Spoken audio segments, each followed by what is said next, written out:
Hey everybody, welcome back to another episode of the Wedding Film School Show. My name is Jared, here again with my co-founder of many companies, co-host of the Wedding Film School Show, Jason McCutcheon. How you doing, bud? I'm doing good, man. Keeping it together. Playing a lot of golf these days. I know there's a lot of wedding filmmakers out there who are golf guys. I thought wedding filmmakers were all broke. Well, you know what? No. No, the they're answer not. is no. Because we're charging for NDAs. That is the That's reason why we can. I heard you got roasted about NDAs this week. Yeah, you know, it's just I really You haven't. greedy capitalist. I know, because God forbid we make money trying to do our craft. But yeah. For another topic we could talk about, I really haven't been in even our group a whole lot lately. I haven't really been stirring the pot, I guess, a whole lot. But I think, someone posted and I was like, honestly, this is an option for you. And, some people don't like that option. So Odd to me, like when people pick the most randomest stuff to be offended by. I know. But what really gets me is when people are like, I'm better than you. I'm more of a moral person because I don't charge for an NDA. And I'm like, I mean, it's a business decision. I get it. But anyways, I digress. Funny. We have a wonderful guest on Yes, today that we I'm do. very excited about. And he's been gracious enough to come on. Do you want to introduce our guest? Yes. So if you don't know about the How to Film Weddings podcast / everything else that goes into that universe, it's a thing that John Bunn and Nick Miller started, I think, 7 years ago. And basically, I would say in our space, in the wedding film education space, they're kind of like market leaders / trendsetters / kind of did something that's never been done before in education, at least in our space. And recently, they kind of, I don't want to say totally closed up shop because John and Nick are still making stuff and doing stuff. And they're, if you've enjoyed learning from them, you can still do that. But at the end of the day, they made some changes, made major shifts, and the podcast, I think they're officially ending it and a bunch of other stuff. And honestly, like, I just felt like as a wedding film, like whatever I am called in the industry, I'm just a wedding filmmaker at the end of the day. And so like their presence in the industry has kind of been a major component of what it is to be a wedding filmmaker. And now that's gone, and that's interesting to me. And I figured I'd like to hear from John himself about that topic, about like, hey, what it's meant to him, what it's been like on that journey. And I think a lot of wedding filmmakers don't really realize how undeveloped that side of our vertical is compared to photography. And I think they just kind of assumed like, either everything is like the way we have it or everything is like How to Film Weddings. But in reality, no, it's not what it is. And so I wanted to have John on and hear from himself. So John, how you doing, buddy? Hey, thank you guys so much for having me on. I'm great, and I'm humbled to be here back on the show again. Thank you guys. Yeah. Good to hear about your golf game, Jared. Good to hear about all the things going on. Jay, Excited that to was chat the today. longest intro for a person I've ever heard in my life. Well, it's not an intro. I had to sit here for a person. minute. It's an intro for a moment. Yes, you're right. A moment in our shared universe. So, John, are you a golfer? I would say that lightly. I have Yes. I have shot in the 60s before. So Okay, that was okay. on just the front nine, of course. Yeah, of but course. Yeah. of course. The dad joke, golfing joke. No, I love golf. Tiger Woods stepped on my foot one time, so that's kind of like my claim to fame. Okay, yeah. The PGA comes to Tulsa late a lot. Tiger Woods so or early Tiger Woods? Which aura rubbed off on you? 2001 Tiger Oh, man, Woods stepped greatness. The greatness rubbed off on Yes. Yeah, so that's, I mean, I don't want to like say that I'm successful, but if part of it, rubbed off, that might be what I attribute some of these I success would say to. so, So too. thanks Tiger. Appreciate Thanks, that. Tiger. No. Definitely. Well, John, thank you for being gracious enough to come on and talk a little bit about, the directions that you and Nick are going. I think probably what a lot of people would initially just see the podcast comes up, I forget what the final episode was called, but essentially just we're ending How to Film Weddings. I think the average viewer might be like, oh, something happened. There's a rift. Do you want to address that kind of first and foremost? Sure. Like, what are you guys doing? You know, what kind of caused you guys to? I should have had Nick on too. I know, definitely. Maybe I can in the speak future. by myself. Yes, No, I'm yes. kidding. That's funny. But what kind of caused you guys to make this decision? Yeah, and I know that for the listener, it's like we started about 2 years ago having the conversation of like the industry is much different than February of 2017, 18 when we started this. There was, the whole landscape has changed. We've done what we wanted to do. We wanted to help wedding film like education be a thing. We wanted to kind of pave the way and pioneer for other people to come up from behind us. And there were other channels at that time, or had been other channels, wedding film school, like different things. And about 2 years ago, I just started feeling like a pull, in a different direction, and we were in the middle of a mastermind group and courses and all these different things. And it's not like you can just be like, I think I'm good.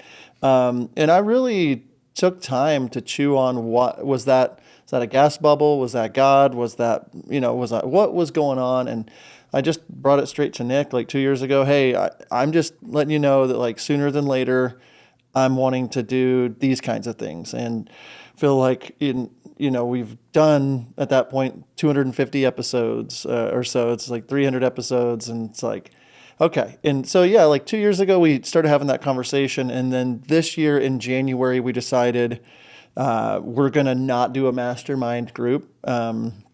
We decided we need to take a year off. It was our 5th year of doing one, and that was content and coaching every week for a year for a group. By the way, I don't know from- how you guys yeah. do that. It was a lot. And I think a lot of people, don't realize the energy that goes into that. Whereas last year I only shot 7 weddings, the year before only 2. And I felt myself getting away from the thing that I love doing, which was shooting weddings. And I've seen a lot of educators go down that path, which I sooner than later will stop shooting weddings. I mean, but right now, as a 40-year-old that is in the best physical condition I've been in my entire life, I'm kidding. It's like I want to shoot more. I want to do more on my own. Like me and Nick, it's everything together. He's like a brother.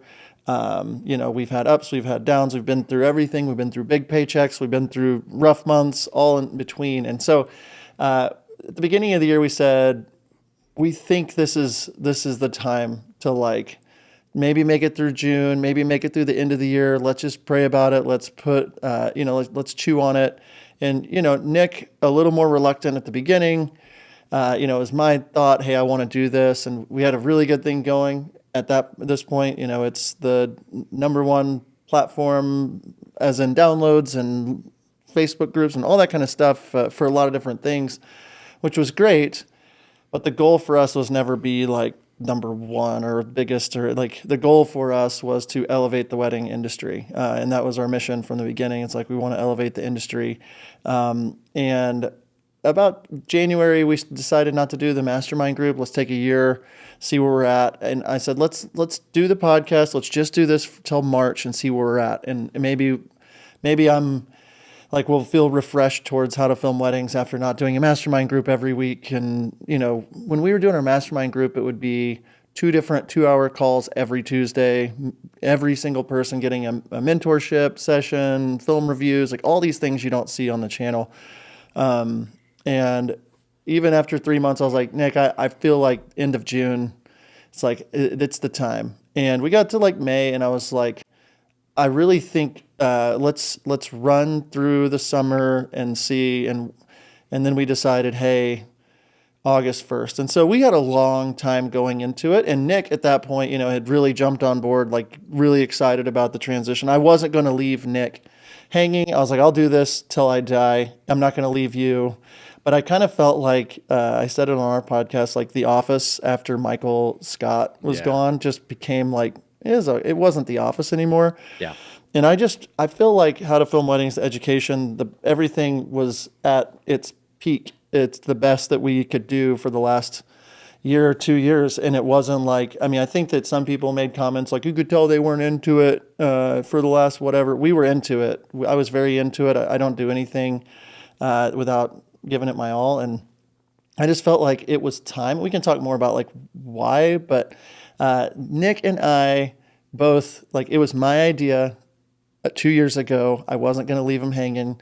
About a year ago, he was like, yeah, I think it's the right time. And we made sure that we took our sweet, precious time to not make a quick decision. So we haven't had a fight.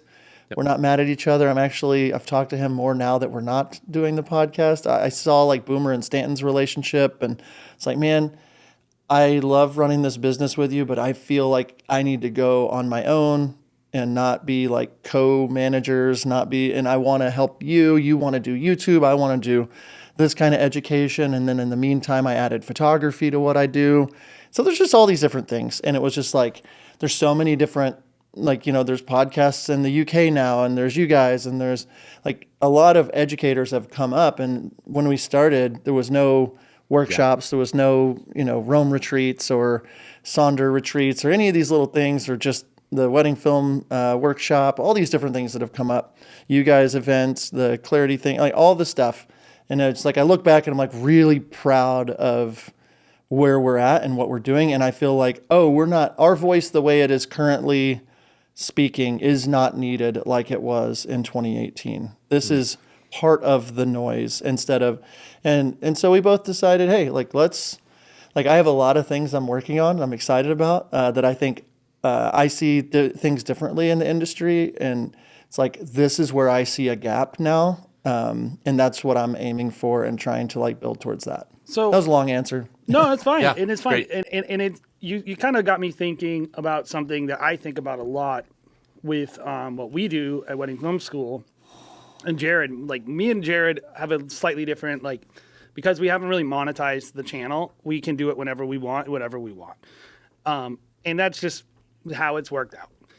Yeah, it's not as strategic as I would have hoped to be, but it is what it is. And one of the things that happens sometimes is we go like, I don't have anything to say about anything. Like, I'm still like if you're listening to this, and I want to hear your thoughts on this, John. So I apologize if it sounds like I'm just yammering, but if you're listening to this and you don't understand we say education, we really mean like content creators who give content that is helpful. It's like me and Jared are educating people every week in real life about how to shoot weddings in the studio, but it's coming from a place of authority. It's like, I'm your boss. I'm going to show you how to film weddings. That is not how you educate people on the internet. Even if you're in a mastermind group or you're doing a coaching call, you're not their boss. You're not their dad. Like you know, and so you don't get to do like as much, maybe a little bit, but the kind of education where like I'll pull somebody in a room and be like, don't do that. That is unacceptable. Like, that's a great learning opportunity. One of the best ways to learn is through like real hard coaching. That isn't what we do in these spaces. And so like, if you don't have that, where you can actually give people direct feedback on their actual actions and actually be critical of the person, you're pretty much just giving knowledge and encouragement to people. That's kind of like what you end up doing. So how did you guys find, you did it so much and you kind of referenced it a little, like, I don't know, like I don't feel refreshed. I feel kind of burnt out on this. And was part of that, like, you just felt like, hey, about this subject or in this moment of my life, I've kind of said everything I have to say right now about it? Or do you feel like just a change of scenery was the thing? Yeah, I think we ended on episode 416 or something. And like I mentioned, we did at least one episode a week, every week, new, never a rerun. And I'm a dude that is like, I find a system, I'm diligent. I know that over time, I'm a very big fan of like Kobe Bryant. He's the best basketball player, in my opinion. He wouldn't be who he was without MJ. I don't want to start a fight. But like knowing he had talent, but then he realized, if I go to the gym 6 hours a day instead of 2 hours a day, I'm gaining 4 hours on everybody every single day. And I'll just work that. And so I'm more prepared. So that's just like my mindset has always been like, I see the plan. Now we just got to execute it. And I don't like to do anything unless I'm doing it all all the way. And I never got to a spot where I was like, I don't have anything else to say, but I could feel myself getting to a spot where I was like, I don't think that this matters as much to the industry anymore the way that we're doing it. So my thought was, How to Film Weddings in 2018 was like the lifeboat for so many people. Yeah. And in 19 Why do and you think 20 that and is? 21. Like, sorry to interrupt, but why do you think it is fine. that? Because I get that sense too, with like, for instance, like BTS videos. I don't really necessarily want to make them anymore. I don't see the point. Like, why do people need to see me walk around with the camera? They know how to walk with the camera. They can watch the other video. I'm not doing it any different than I did it 2 years ago. Why do you think it is that the industry's, like, the demands of what people are looking for out of that have changed? And what have you seen change so much from maybe the consumer side? Yeah, when we first got going, there was a lot of gatekeeping in our industry. I mean, there were people that were giving info. Craig did a great job of just like, this is the gear I use. This is why I use it. And it was just like really refreshing. I remember buying so many sliders that he recommended and different things. You know, it's like Monopods. yeah, all the things. And, you know, I saw with Jordan how he was, Jordan Bunch was doing, you know, Wedding Film Academy, and then the Film Mavericks became friendly with him and just kind of saw what Kaylin and Christy were doing with Venture Workshop and David was doing over at Forestry. But there wasn't like a hub for people. I mean, there was a bunch of wedding film Facebook groups, but I didn't love them. I was nervous in them. I was worried that someone was going to just rip me apart because I wasn't like a technical genius or an artistic, you know, just phenomenon or something. And I was just like, I'm making 300 grand this year and I'm not very good at the art. I could help, like, and that would be help. I mean, I'll show people what I'm doing. Like, you don't have to be the biggest artist in the world to run a successful business. There's the tension between the art and the business. And anyway, what I saw at the beginning was people just are alone. They don't have anywhere to like have a conversation they feel like can be safe. They don't have like their friends that they feel like they could talk to. And, you know, and I found Nick and I thought, Nick is interesting in a relatable way. He doesn't come across as like he knows it all. He doesn't come across as threatening. And he's making killer films. You know, they're outdoor, adventurous. At that point, you know, that was the big thing in 2018 to 20. And I was over here just doing ballrooms and, you know, understanding the business. And I was like, this is a really good 1-2 punch. Like the business side of it, the creative side, he can help me, I can help him. Let's just do this in front of a camera. What it has evolved into, like where the industry is at now, to answer your question, Jason, like, I think that back then, everyone was really hungry for just somebody talk to me, show me how to do this. I need community. There was not educators with it. Like there was Venture Workshop. There was a couple other like things and you'd go and you'd be like so fulfilled. And it's like, why doesn't something exist where people can, you know, shoot the stuff during the week or like take an editing break or, and I, as a business mind saw, oh, this is like, this could be very lucrative and help a lot of people if you create iTunes and you're not trying to create an album, the place where people go to talk through these things. And as things have shifted, more and more people are like, oh, well, if these idiots can do education, I can do it. And, you know, more and more people. And then the platform itself, you know, you hear a lot of the names that you're mentioning, and it's like I've had in-depth conversations with a lot of these people saying, you should do education. Like you should do that course. You should do that thing. And like just encouraging people. And so to me, I wanted to elevate the industry, but really behind the scenes, I wanted to elevate wedding filmmaking education industry. I wanted people to say, oh, I have my 2 cents. I can do this little thing, or I can. And so that to me is what has really changed and what has gotten me to where I'm like, I think that what we're offering through How to Film Weddings is going to be good. But people, I think, want something different now. They don't want like just a bunch of BTS videos. And a lot of that I've seen change in the industry are people wanting something a little more intimate, cohorts, 20 people, in-person stuff, like a community. And that's natural, I think so. They want like the big water cooler where we can all talk and have fun and chat. But they want like personalized, how do I get past six figures? How do I, in my unique situation, what do I do? And so after hundreds and hundreds of mentor sessions and calls with people and answering some of the same things again and again, like, I just got to a point where I was just like, I think that I can, like, this kind of information. I started getting questions from other photographers and planners and people, and it was just like, this information that I want to talk about is helpful to more of the wedding industry than just wedding filmmakers. And what Nick wants to really do is leaning in towards more things with filmmakers. And so for me, I just felt like I wouldn't want to like sail off into the sunset if there was nothing for people. But for me, I was just like, oh, there's so many different options for things. And I'm not going to stop. Like, I knew that I wasn't going to stop with like a weekly podcast. I just wanted to shift the focus. And so that's what I've done. Do you feel like there are less people, like newbies, getting into wedding videography? Have you noticed like the people that you're talking to more are, 5 years in, and there's less like people that are like, hey, I'm really interested in getting into the industry. I want to learn the basics kind of thing. Have you found that to be the case at all? Especially since 2021. Yeah. Yeah, that's what I was going to say. I mean, I feel like a lot of people are getting in the industry, but, and I don't know how far you want to go down this rabbit hole, but I have seen a massive drop off. I've seen a massive drop off in the market on the value that our typical wedding videography services are.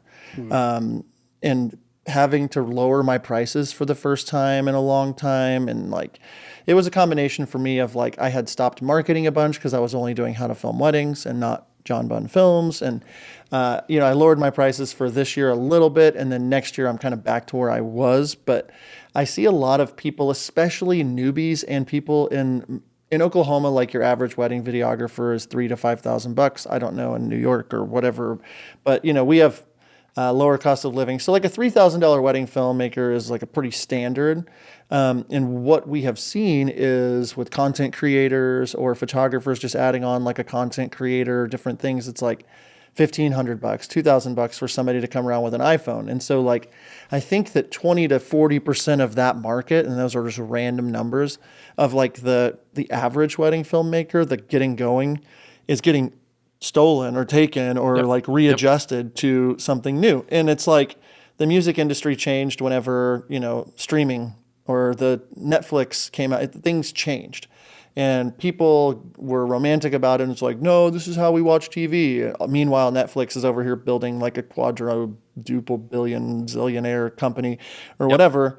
And I think that that's the shift that is happening is that people, the idea of like, you're just cinematic 6-minute film.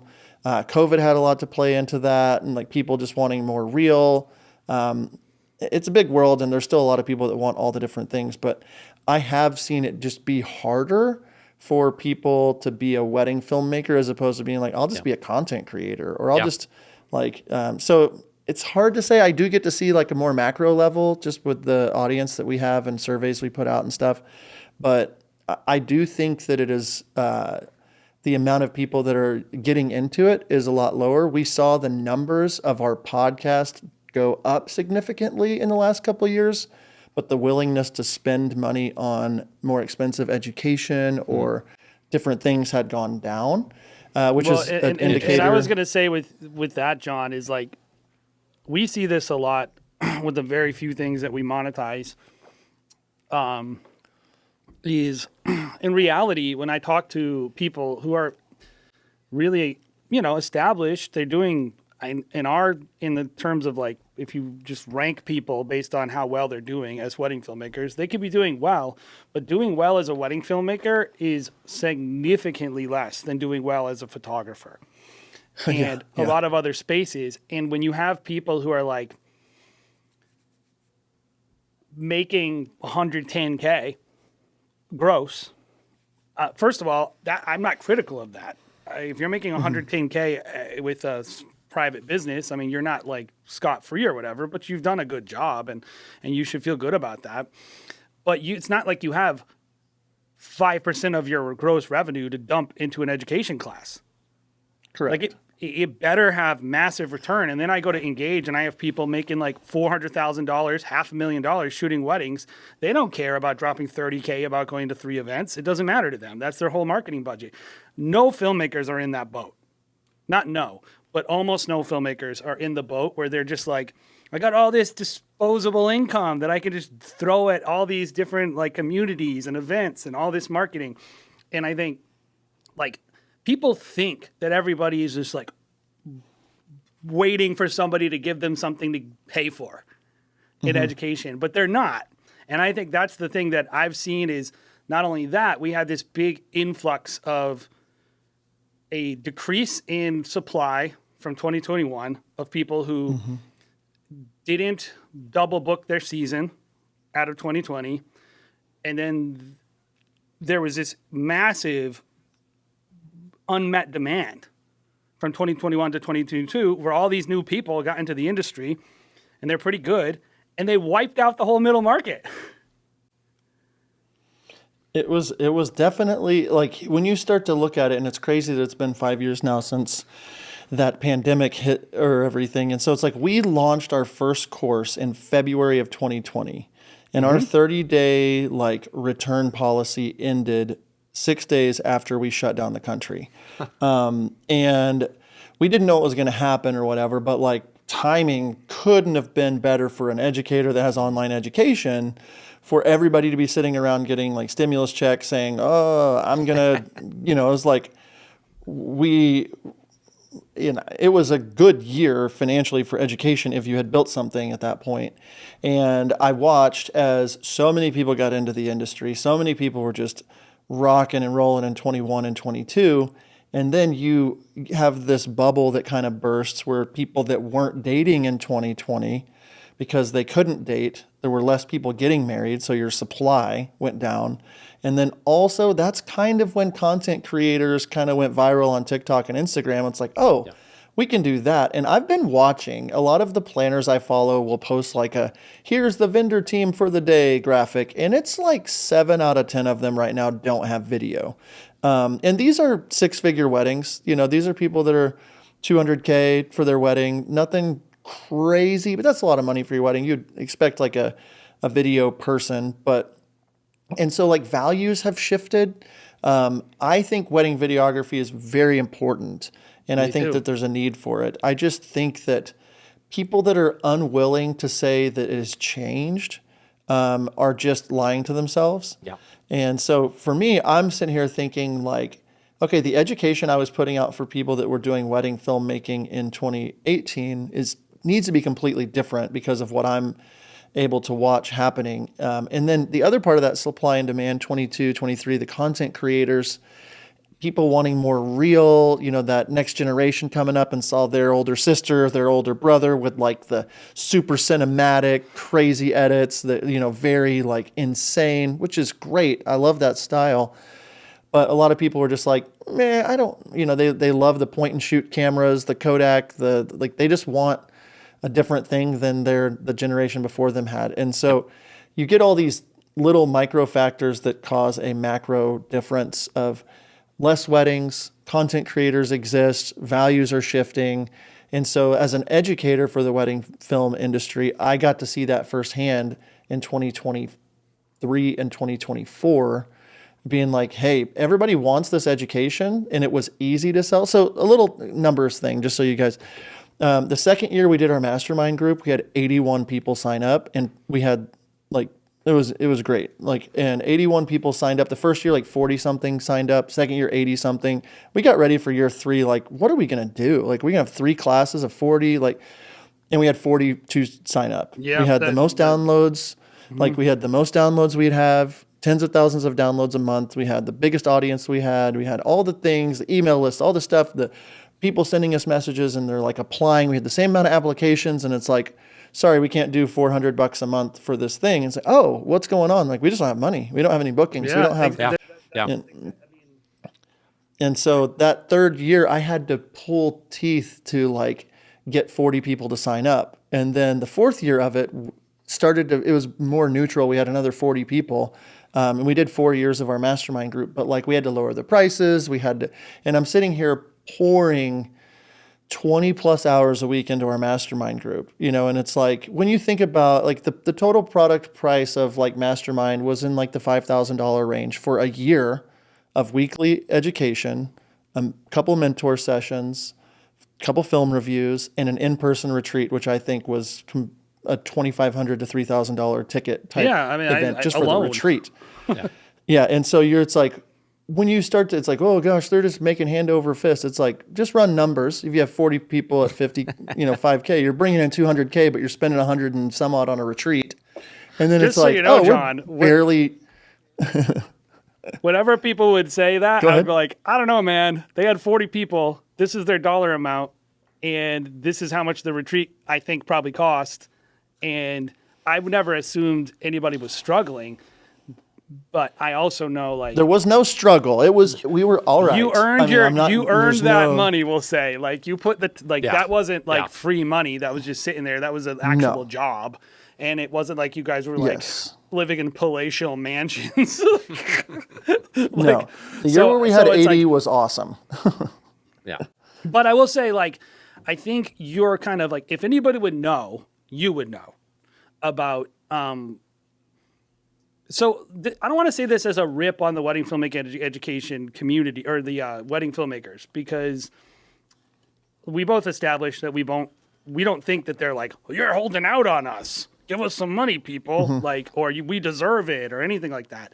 We know people's priorities change. The finances have changed. A lot of things, prices have gone up. A lot of situations, a lot of pressure on pricing for people.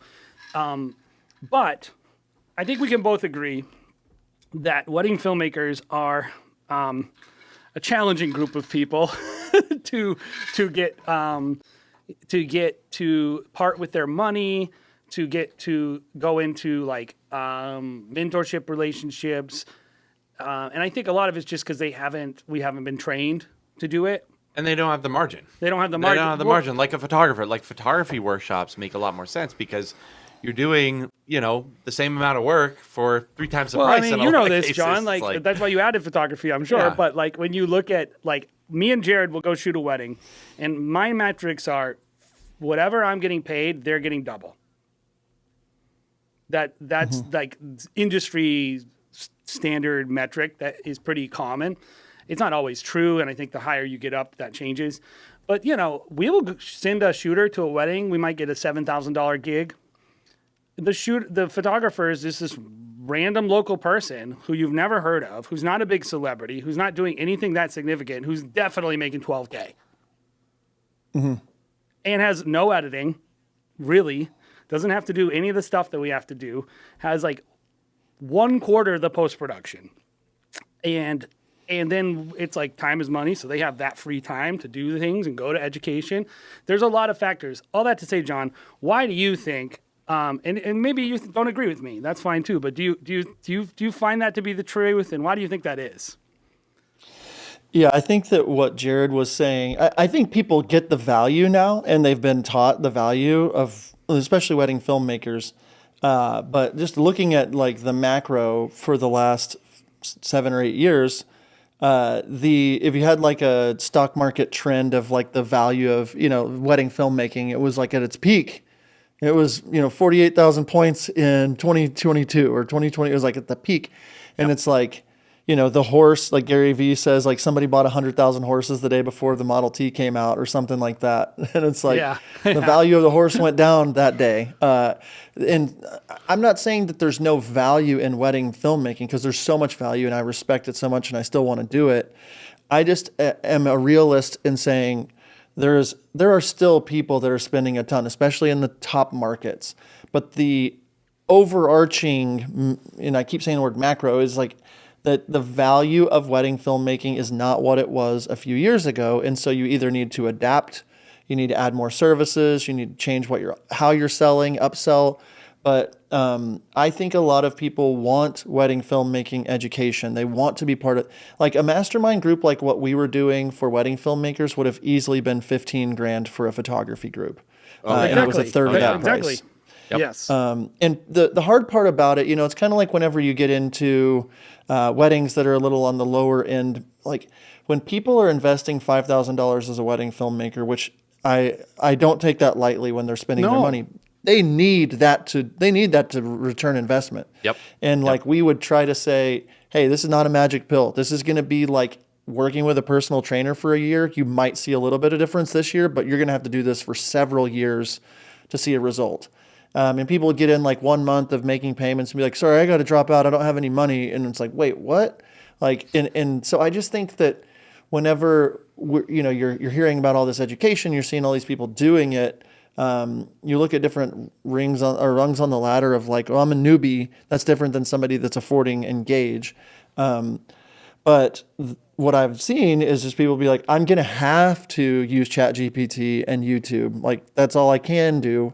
And they get the chicken or the egg syndrome. It's like, well, you need to invest this much to be able to charge more, but you need to charge more to be able to invest this much. And so I think that a lot of people are just kind of, I just think a lot of people are just kind of floating through being like, well, I suck. That's why I'm not booking stuff. And it's like, well, it's just different. It's not like even harder. It's just different. You've got to differentiate yourself. There's a lot of people that offer what you do, that films that you can get romantic about how great your films are, but that new guy with his camera is making something that the bride thinks looks the same. So if you're not charging accordingly, if you're not figuring out a way to differentiate yourself, you're not going to have money. You're not going to have money to invest in education. You don't have momentum in your brand. So there's a lot of stuff that goes into it. But wedding filmmaker specifically, whether you like it or not, I've been teaching my clients for 20 years the value of wedding video. It is important, and I do think it's the most important thing you walk away on your wedding day, from your wedding day with. People want it. The value of it goes up immediately after your wedding day more than anything. The more that you teach that and the more you train that, the market still gets to decide what's valuable. And the market looks at photo as more valuable. It's just what it is. When they hire me for video, they have been following me. I've built trust. I've built relationship. And you can do that and you can stand out and you can be a $20,000 filmmaker. It's not like it's not possible. But what I've seen is that, especially adding photo last year, guys, I'm mad at myself because like I added photo in July and I've pushed past 6 figures in my first year of doing photo with like 11 weddings, I think so, 10 weddings, 12 weddings, something like that. And I've literally shot 4 weddings so far. I've done about 40 free sessions, 10 paid sessions, a couple bridal portrait paid sessions. Like I've really enjoyed, like I've always wanted to do photo. But it's an open door for me now. Like the wedding I did last weekend, or 2 weekends ago, $28,000 was the price they paid me for video and photo, but they booked me for photo first and then added video because I was able to do a little bit of like, this is what I'm doing. And so, $15K for photo, $13K for video. Okay, we're great. And I bring in a team. You know what's funny? Our journey is the total opposite, John. We did 50-50 photo video when we first started our business. And over the time, we just canned the photography pretty much because I shot my last photo wedding in June. Hopefully, what is my last photo wedding? So hopefully we're not going in the total wrong direction. It was, well, the thing was like, and I think this is the actual key point for everybody. You have to figure out what makes you unique in your market and do that. Yep.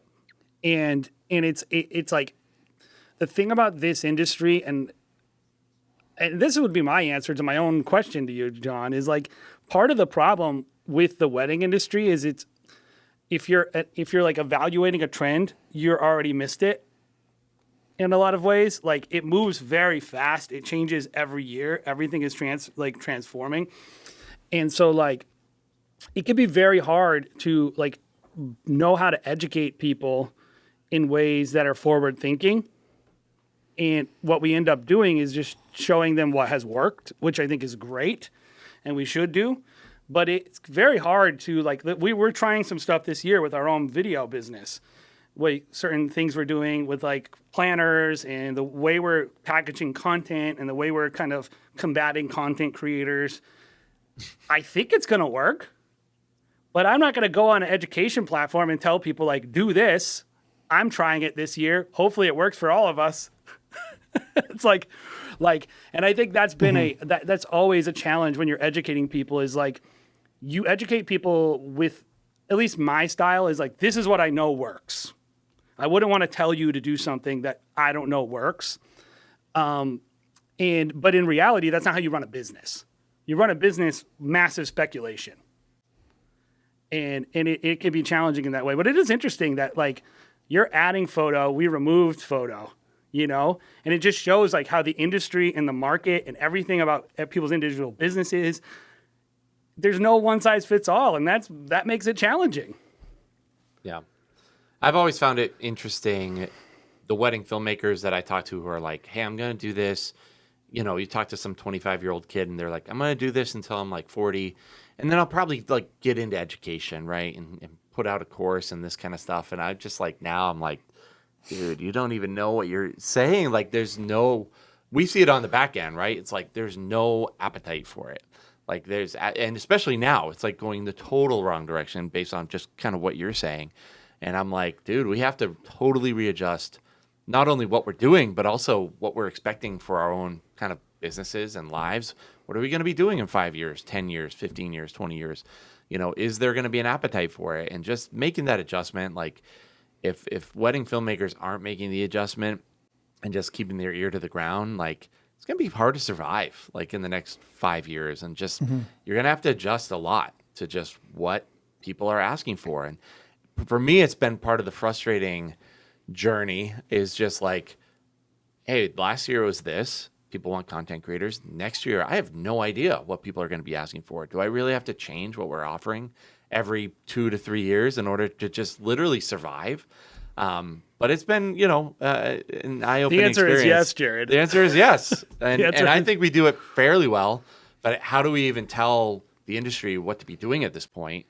That's a frustrating aspect of wedding film education right now. It's just, I don't even know what to tell people. Maybe John's next thing, he does know, by the way. Yes. So that's what his next thing that he's doing is he knows what we should be doing. So.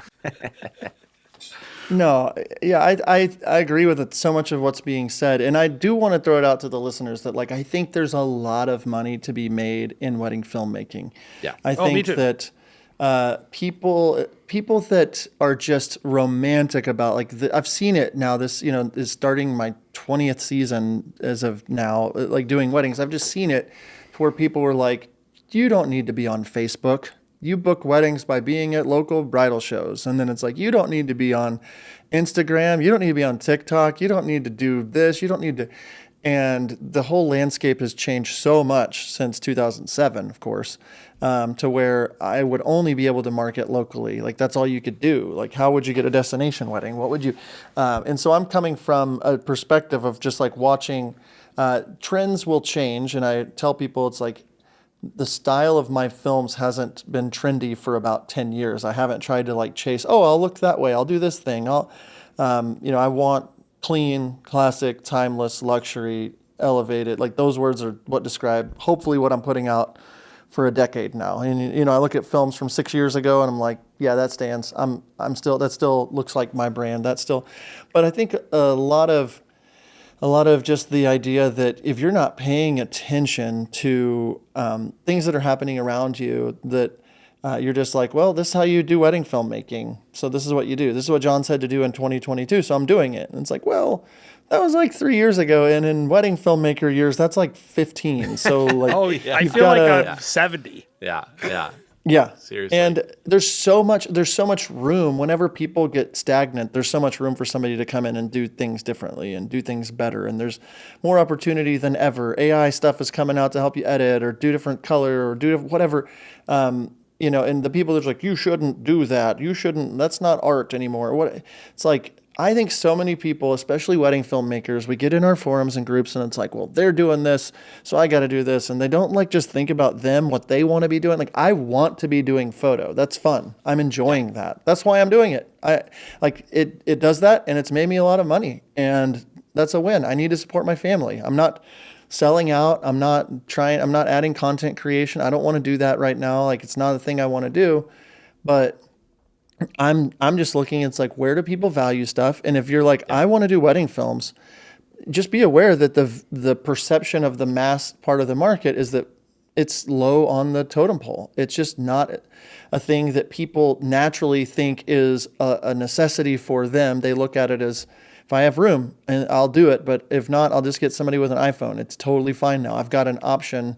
And if you can warm up an audience and you can help them see the value in what you do, like I had Lauren Ashley Studios on my new podcast last week, and she's a big-time photographer out of Chicago, very high-end, does different things. And she was like, one of the key factors there's got to be in your brand if you want to do higher-end events is like a wow factor, celebrity status factor about your brand. Like people need to feel like, oh my gosh, John Bunn is doing the wedding. That's a big deal. Or like, I can't believe I got John Bunn at my wedding. Or, like in that kind of thing, if you're not good at that, if you're not like, I wish that you could just make good wedding films and charge a lot of money. That's what you used to be able to do. And now you can't just do that. Some people that are like the goats of the goats have been able to do that, but there's the tension between the art and the business. Maybe 50 people in the whole world. But the mass 98% of people and higher, it's like you've got to be on social media, you've got to be networking, you got to be building a brand, you've got to put your face on things, and that's what you have to do right now, and that might change. And so people that aren't into building the business side of it, and I always say there's like this tension on each side of your business. It's like the business and the creative, and it's like if all you're doing is being so creative and spending 3 months on one film, you're going to go out of business. But if all you're doing is figuring out how to run a business, you're going to be one of those guys that's just a cookie cutter brand that, and so there's that tension always. And I think there's a lot of money to be made and a lot of educating the market on wedding filmmaking, why it's important. But you're going to be up against the idea that wedding video is not a necessity. That don't be romantic about it. Like, how can you show your potential clients that this is valuable? What can you do? How can you start to build a narrative? People don't make purchasing decisions intellectually, right? So I'm always a big believer that market expectations are the number one reason why people buy things initially. 98% market penetration on photography. That is the national number. And why is this? Well, it's an established thing that's been on the market since the for 100 1800s. years. Yeah. And not only that, it is established as, when it first came out, for most of the 100 years, photography was a very fine art craft. It required knowledge of film and how to do these things. Now, obviously, 70s, 80s come around, and the product becomes normalized. Video hasn't even really existed as a thing since the 80s, and so we've had this hyperspeed thing. It's never become normalized at weddings, and at the bottom of the market. And this is why I've always pushed back against the price raising methodology of a lot of what we try to tell people in spaces, because I'm like, the market isn't ready for you to raise your price. The market needs a bunch of high quality. And this is what video content creators have proven. The market wants video at a certain price. Like you're saying, they value it at $2,000. So if filmmakers don't decide to fill that demand, someone else will, and someone else did. And that is what makes markets strong. It's like a pyramid. The bottom of the pyramid has to be the fattest part of your structure. And you get to the top and you get Alex Douglas and John Bunns and people who are put me in the same market as him. But you're getting people like that who are making these but if you look at what they do, Lindsay and Cherish, right? They make very good films. They're very good filmmakers. But what they're even better at sales and marketing and branding. Mm-hmm. Mm-hmm. And just they have the it factor. There's a lot going on there that has nothing to do with the films. That is just, you're born with that. You have it or you don't have it. And I know people don't like to hear that, but it's just a fact. It's some of you guys will never charge $15,000 for a wedding film. You don't want to. You're not willing to do what it takes. You're not like somebody will call me. And it's just simply the market can't. The market can't all of you support people it. There isn't enough people $15,000. willing to charge it. But I remember I was talking to this guy once, and I don't know if you've had this talk, John, but he was like, well, what do I do? I want to charge more, but I'm very shy. And I said, sorry, like then you either have to cap your pricing or you got to grow. Like, that's it. You either have to stop being shy and go to the networking event and talk to people, or like that's just me being practical. There's no other solution because there isn't a bunch of easy wins for filmmakers of like just people who are like, well, I got to have somebody on my wedding film. Like no, people don't think that way. They either are like, oh, I've always wanted a wedding film, or I've always wanted that wedding film, or, oh, I got a little extra money. What could I buy with it? Those are the only three ways people buy wedding films. It's not like, well, we have to have florals at our wedding, and I have to have a wedding dress, and I have to have photography. We're in like tier C of what's being added to wedding films. Being aware of that is really important for people that do want to charge more. And you're right, like everybody can't charge at the top, and no matter what advice you give certain people, they're not going to do the work to get to that thing. And I have a ton of people that are like shy, that are like, yeah, I'm going to a networking event, I'm going to do a branding, I'm going to lean into my introvertedness. Great.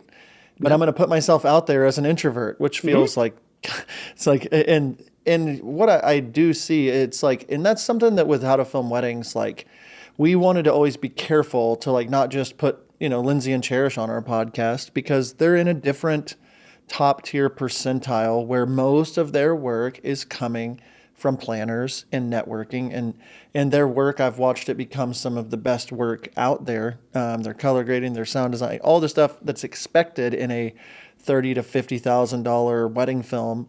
But you look at how many weddings there are in just the States and how many of them are charged, or a wedding that's over 200, 300 grand being spent, a very high quality event that would be like an entry level kind of luxury vibe that could afford a $10,000 to $15,000 wedding filmmaker. Most of my films over the last 5 years have been people that are like, I'm splurging. I have watched John for so long. I'm having him at my wedding. And I'm sure you guys have been to weddings where they're like, do that, but then they spent all their money on you and there's nothing to film. And you're like, what do you want me to, do here? You didn't spend money on anything except for me. Can I tell you something, John, actually, that's really interesting about that is like, we have taken a totally different approach with trying to build our brand. We don't try to sell Jared and I. We have exclusively really pushed, like we try to do better at that because I think you're correct. Your analysis is correct on like people want to work with, they want that little parasocial relationship. But they want the brand. But what we try to do is go like, we're working with pretty much planners who are like, oh, I need filmmaking at this business, like this one, because I need content. And like, I'll just get, basically the couple doesn't care at all if we're there.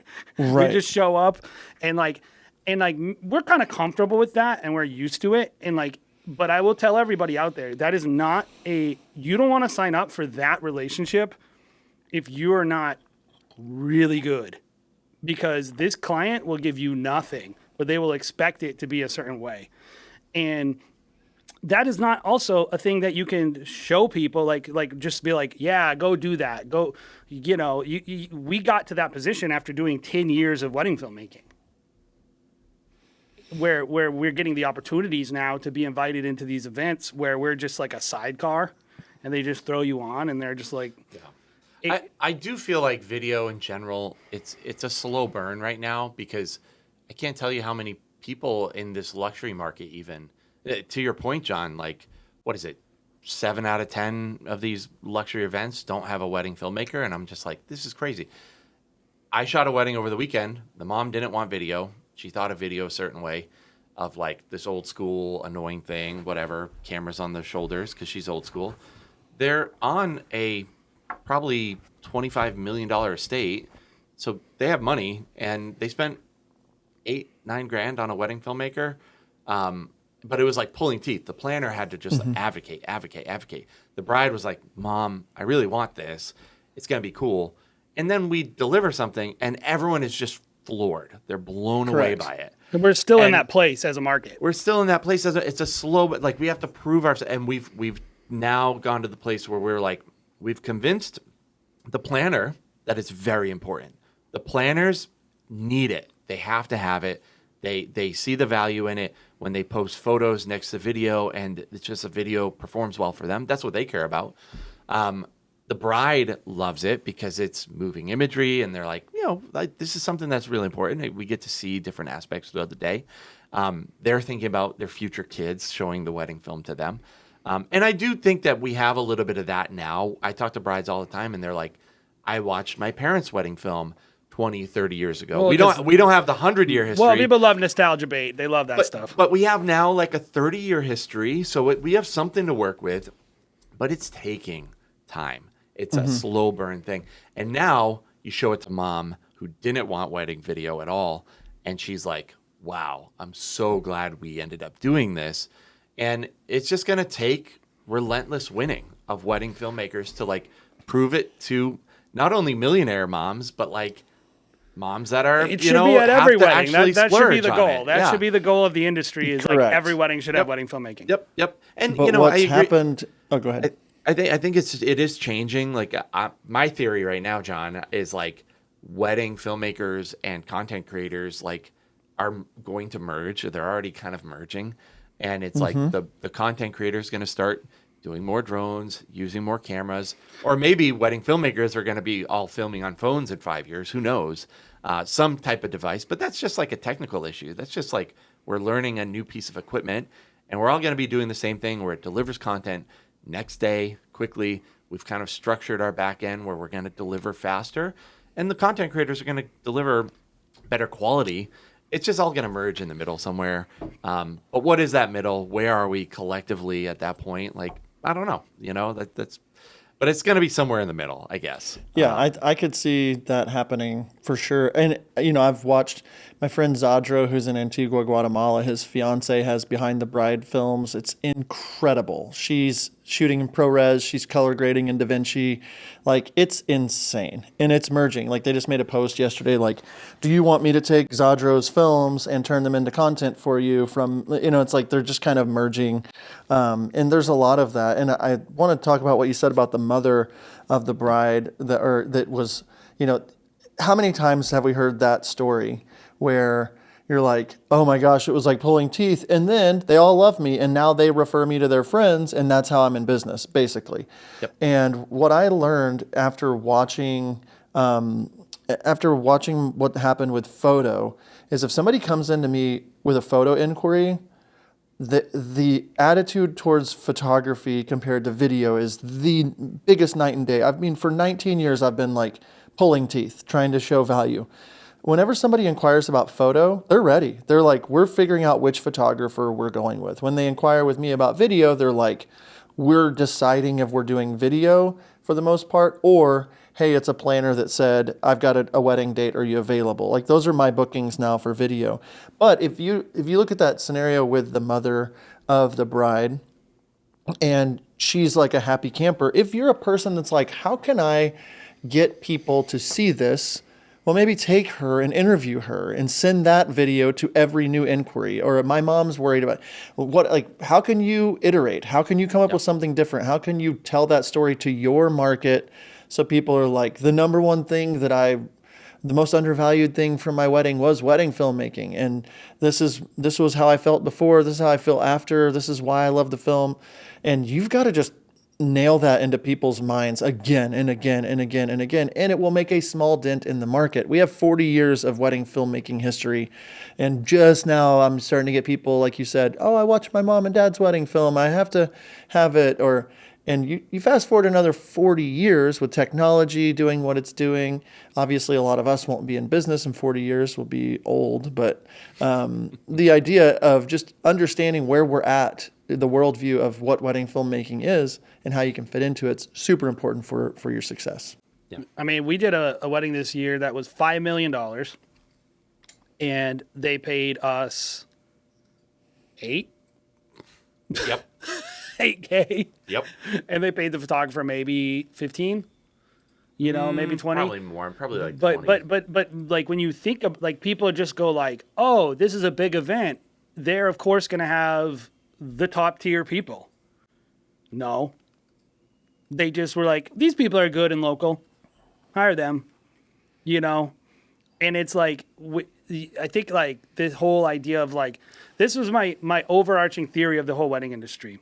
I think that the luxury market was always a national and international market, but I think it's being broken down into regional markets now, and it's being divided by the regional providers.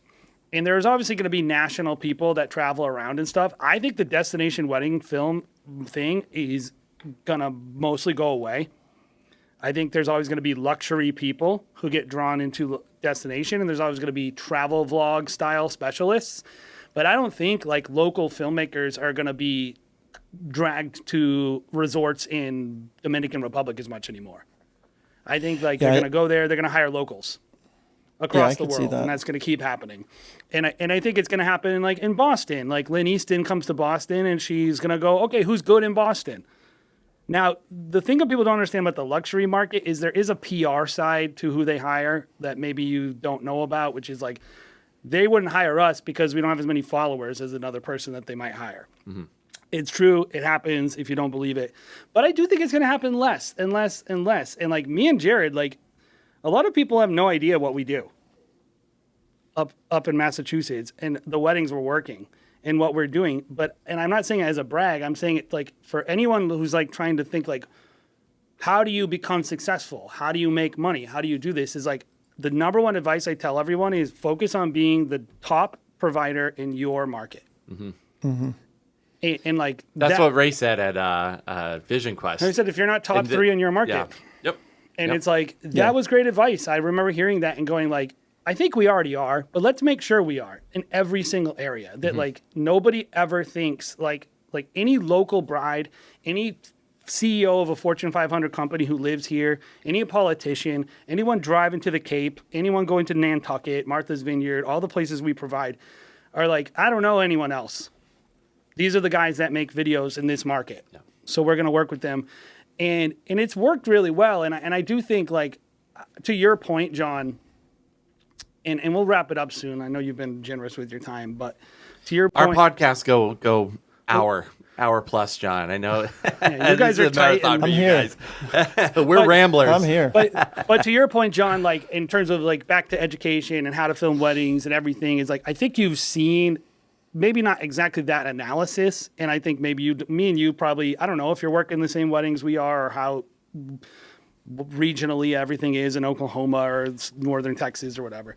But I think like we would all agree that like, the industry has changed a lot, like we were talking about in the last 5 years, whether it be post-COVID, marriage rates going down, inflation going up, content creators, a lot of headwinds, I think, that make this challenging. I do think it's more about a transition period. And that was the last thing I was going to ask you about is like, what do you think is next in wedding film education? Like, I think we kind of touched on that a little bit, but like specifically, like what are the types of things that you think people are going to have to talk about now? Not just the ways they're going to do it and communicate it, whether it be short form contents and TikToks and all that junk. I don't know about that. But like, what's the new knowledge that you think, and maybe we can tease some of what you're going to do next, Stephen, because I think that's really interesting to me is like, what people already know. Because I think you guys have kind of invented a lot of it. but also I think you have an idea of where things need to go in terms of the types of things people need to know. And what is that? Yeah, that's a heavy question, and I'm not a magic 8-ball or anything like that. I just have my experiences. I do see like the avenue of delivery being a lot more niched down instead of just general. Like there's just, you've got Stanton who's got his thing on like destinations, and you got Emma who's got her thing, and you've got Chris Mai who's got his thing. You've got like all these different people that have like more micro niches within the niche, which is what photography was doing 5, 6, 7 years ago. And I think we're behind the trends of photography. We kind of in that wake. So I think there will be a lot more people that just start growing followings and offering their littler things. I think there's still the need for like the big hub and the conversation and how to film weddings is actually, the Facebook group is still doing its thing. We're keeping that open. We got a lot of actual stuff potentially going on with how to film weddings moving forward. But the kind of education I think that people are needing, like there is information overload. And I think it's going to be more action based, where it's like, join this and we're going to literally show up at the gym with you and show you how to work out. There's enough videos on like how to do a bench press now where people were like, what's a bench press? I'm like, how do you not know what a bench press is? But now there's going to be like, hey, I'm taking 10 people through this workout program and we're going to do these things and you're going to be required to check these boxes. And then we're going to get together or we're going to be doing this in real life or we're going to where it's very specific. I could see that being the case. And like saying what I'm up to next, kind of talking about that. Like I knew that I wanted to keep podcasting, educating, and share my journey of adding photography and talk to more photographers and planners. And I think what was missing with How to Film Weddings is it's a lot of wedding filmmakers talking to a lot of wedding filmmakers, which is great. But like I'm good friends with like Chris Jesperson, and he's like, I don't really know that many wedding filmmakers. He's networked with the wedding industry, and Storybox Cinema is very successful because he's very good at networking with the industry and talking about this as a whole. And I think the conversation about wedding filmmaking does need to expand past wedding filmmakers talking to wedding filmmakers about it, so that you get planners on board, you get of the value of what it is. And so for me, like I wanted to create the new podcast, Shifting Focus. It's the same RSS feed as How to Film Weddings. So if you subscribe to it, you've been seeing a couple of my episodes, but I just wanted to expand the conversation and actually I'm calling it Shifting Focus because I think a lot of us focus on the wrong things. We spend all the time making this specific part of our video so perfect or our picture so perfect. And we spend no time focusing on the things that will actually get you to where you want to go. And so that's different for everybody. And so that's kind of one of the key things I'm asking people when I'm talking to them. It's like, what did you focus on that, made your business grow, that made you successful, that had nothing to do with taking the pretty photo? What was your focus? How can you help people see that just taking a course doesn't do anything without action? And so you can go get really fat with education and never do anything with it. And so, next step for me, I'm not trying, like How to Film Weddings, we wanted to kind of elevate the industry and it became a very big platform. I don't know the numbers that will happen with me not being How to Film Weddings. And they've been more than what How to Film Weddings was getting. But I'm more interested in finding the hundreds of people or tens or dozens or whatever of people that want to learn from me specifically about what I'm doing and are attracted to the type of business that I'm running, more so than being like, I need to create this thing that wedding filmmakers feel like there's a voice for education. I feel like we've done that. And so that's for me. It's like I can see myself doing 20 or 30 person mastermind groups or like smaller in-person things or workshops or different things like that. And I've got some things up my sleeve, of course, for next year already, but that's kind of, I don't know if that answers the question. No, I think it does because I questions. think what you said is what I think as well, which is I think niching down in terms of like people who want to learn to do certain things. I think that is it. But I also think kind of what I was saying about being hyper regional, with a lot of things. I think that works into the same like online fatigue people have, the lack of real accountability, the lack of real conversations and authenticity that can happen when you put up basically an avatar of yourself. Me, like I'm in a Facebook group. The way people think I am is 100% different than what I actually am like. And if you're not actually working with me, you don't understand what I'm like, and like, that's the case with everyone. And I think education moving away from like, kind of like, hey, here's this buffet of knowledge that you pick from. And it's finite, by the way. It's like, people are like, oh, cameras are so much better now. It's like, I've been doing this for 15 years. I don't do anything significantly different with my camera now than I did 15 years ago. I have a gimbal. That's it's better. It's easier. But it's not way different. Like, I still need to teach shutters. I still white balance my camera the same exact way. I still expose my image the same exact way. I still can't have bouncy motions, like all the things that you need to do. It's not that much knowledge. It kind of ends quickly. And where things get complicated are running a business, building a brand, getting into sales.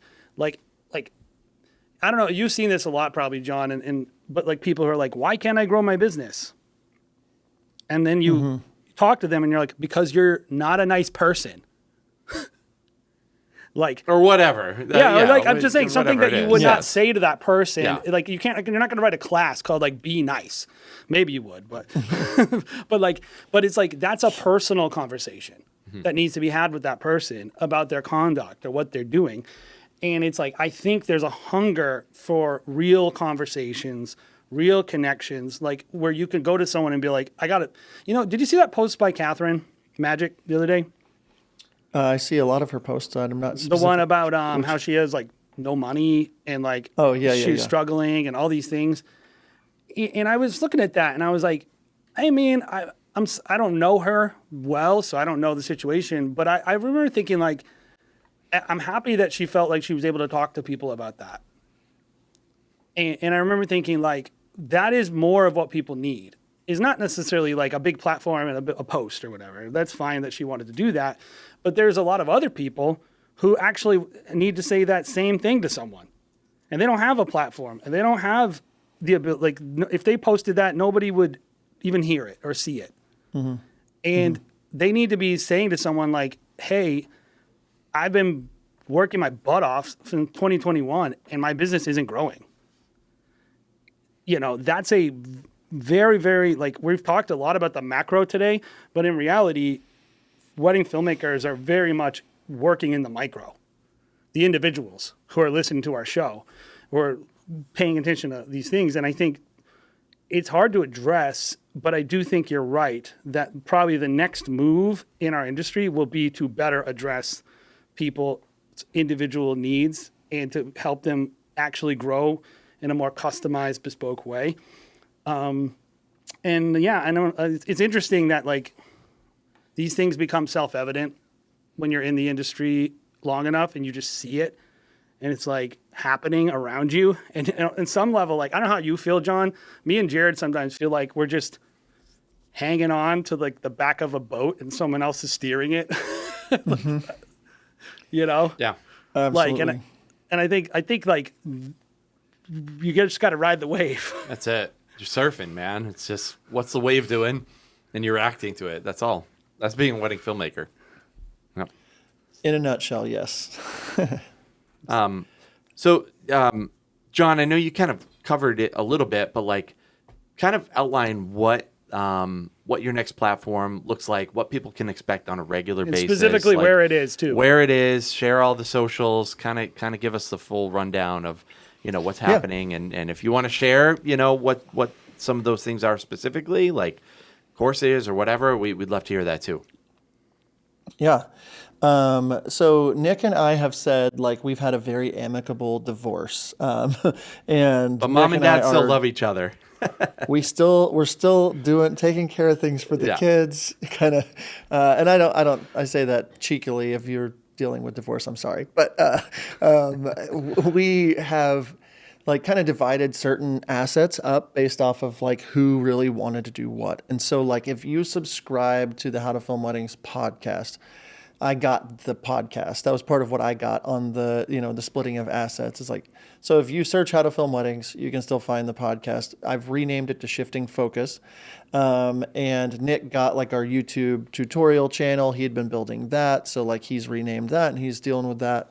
But as for right now, I've just created johnbunn.com or john-bunn.com. I'm looking at a couple of URLs. It's still early. I mean, we're recording in August and, I've had 3 episodes go out. But I'm committed to still weekly education. The main thing I really wanted to shift focus on was it's a wedding filmmaker's perspective with conversations with photographers, planners, kind of getting a little more insight into what they're seeing in the industry. And so that's still a 30 to 60 minute weekly episode. I've got some ideas for just some kind of micro content on the Thursdays of each week, little answering one question here or there, little life updates, different things like that. But it's moved from being like a How to Film Weddings brand to John Bunn, the educator, and what he's going through, and just me being the personal brand. And that's changed a lot of things. The specific products that I use, different companies have reached out. So I'm creating more content, like why I love using Imagine AI for photo editing, or why I, enjoyed such and such. And so I'm creating a lot more content just about like how I'm building and how I've built a, $400,000 business for this year. And what does that look like? And just the real life, no fluff, just a little more me centric personality. And so that the podcast is that once a week. The YouTube channel, we had 2 different YouTube channels. One of them was just our podcast channel. I got that as well. So, YouTube is still / how to film weddings. And I mean, everything is findable on the john-bunn.com. And I don't love the dash there in the middle, but that's what I'm living with right now, because it was $8,000 to get John Bunn, and I don't want that.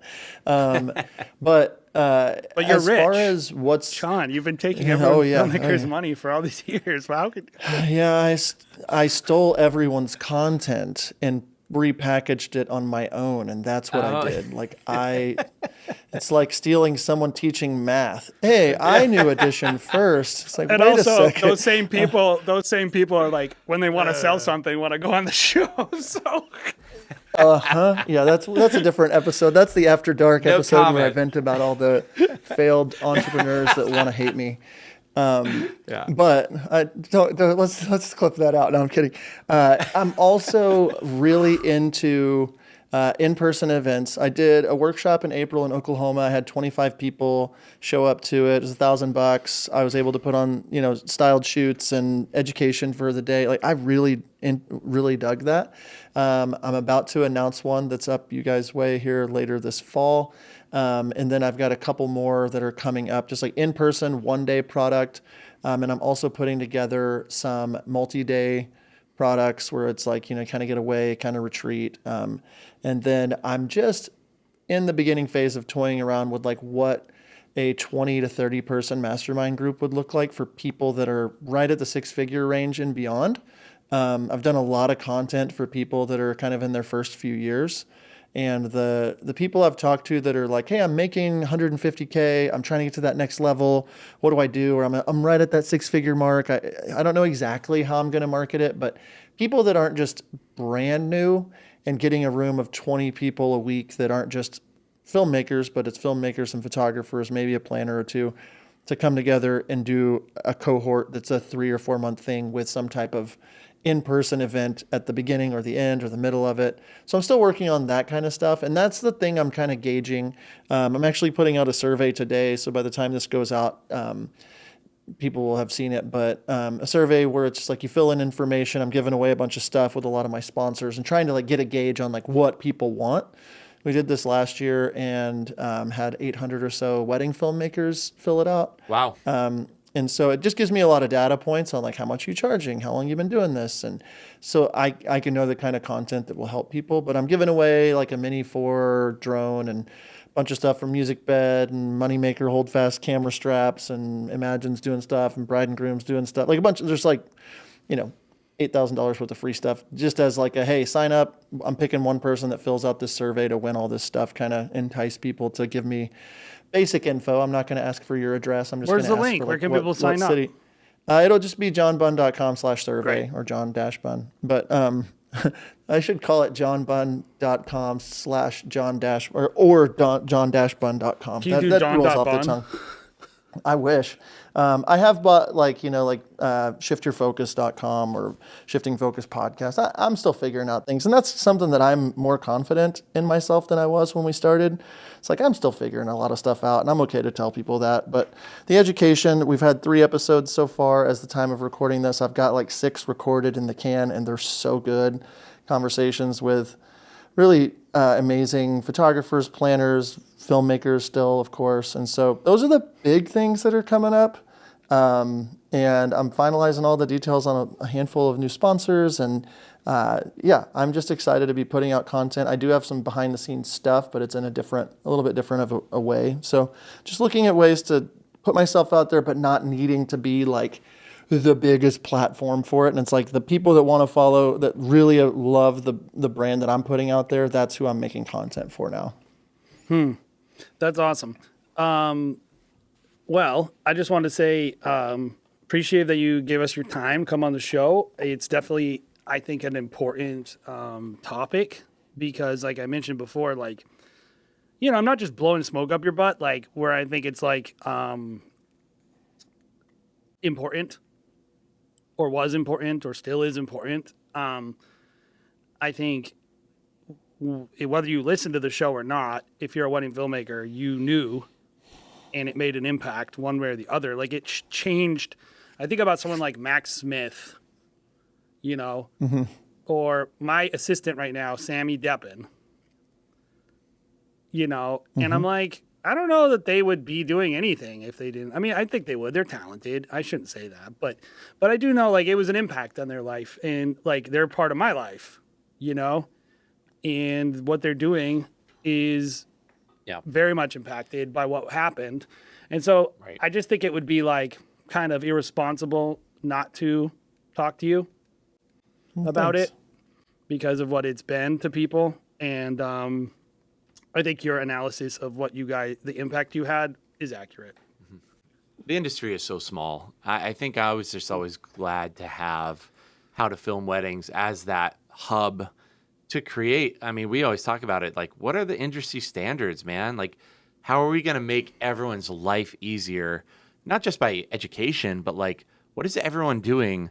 How are we all hooking up audio? So when we all talk to a DJ, the DJ already knows the drill. The planner already knows the drill because we're all doing something very similar. We're not just like showing up and we're like, I'm going to have a boom mic. And everyone's like, what? That's crazy. Like, no, there's certain industry standards of just like, you don't do it that way because it's not the most efficient way to do it. And I think How to Film Weddings kind of created and paved a lot of those roads.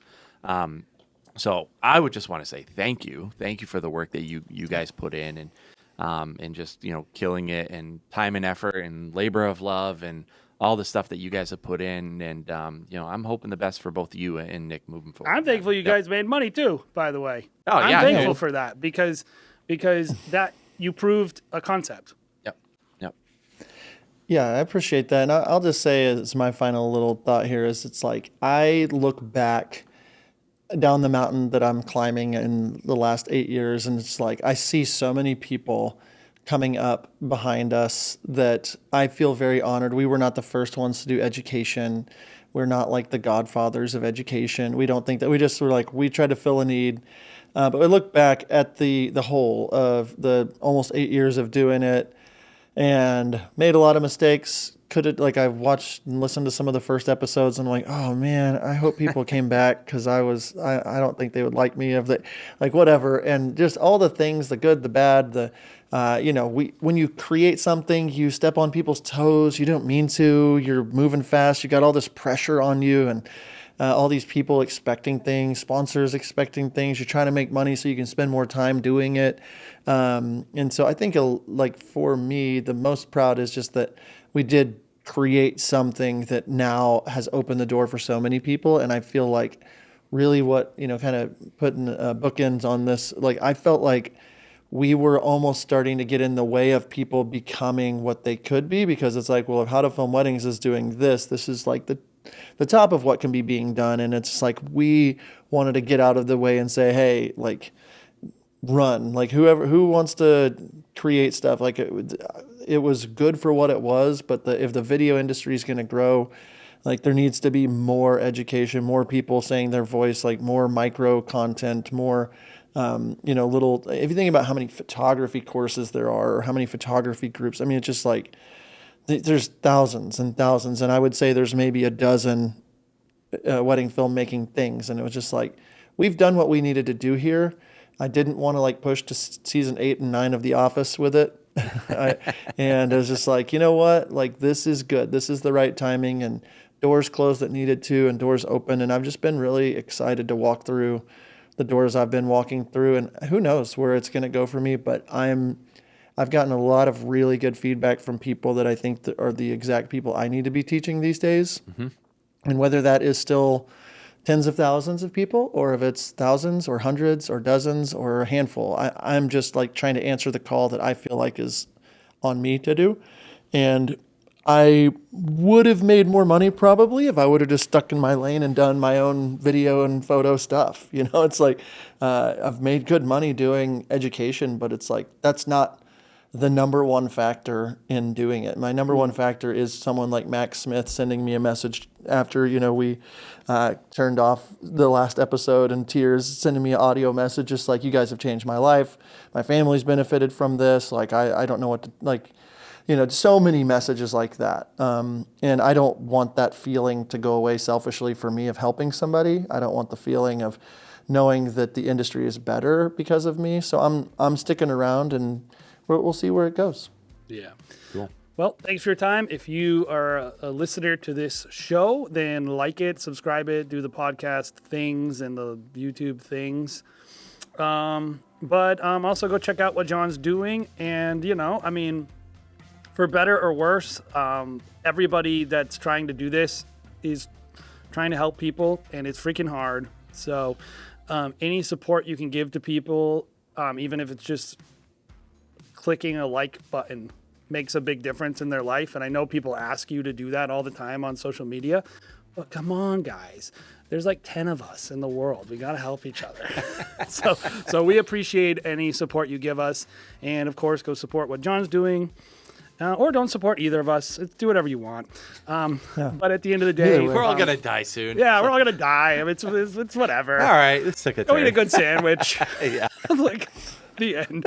But enjoy the show, and of course, like I was saying, go check out what John's doing, and we'll be back whenever we decide to post again on the Wedding Film School show. Thank you guys so much for having me.